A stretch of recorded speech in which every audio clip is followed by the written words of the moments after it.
الماده اللي فاتت جابتك في شوال، نزلت تراجع مع اصحابك بس اكتشفت انك ناسي سؤال. فكك من جلد الذات ده يا اسطى. تعال اقول لك 5 حاجات يخلوك تنسى اللي حصل فيك في الماده اللي فاتت وتركز في اللي بعدها. 1، اللي حصل، ما تبكيش على اللبن المسكوب، وما تسكبش اللبن المتبقي في الكوبايه وتقعد تبكي عليه. ركز الله يبارك لك. تاني حاجه، لو عندك دروس بعد الامتحان تروحها، بس اول ما تدخل البيت افصل دماغك ساعه كده واعمل اي حاجه بتحبها، وبعدها ارجع ذاكر تاني عادي. تالت حاجه، صاحبك اللي مذاكر الماده 6 مرات قبل كده وبيقعد يكتب لكم اسئله على جروب الدفعه يقعد يتفزلك بيها عليكم، اقطع معاه.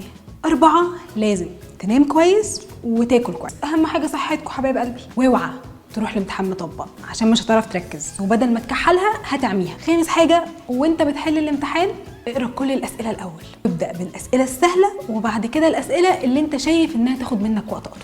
خلصت امتحانك خلاص، راجع الورقه بقى قبل ما تسلمها وبعدها روح نام عادي، وافتكر انك عملت اللي عليك وحاولت، واتبسط بالاجازه. وكان معاكم من اوضتها عادي.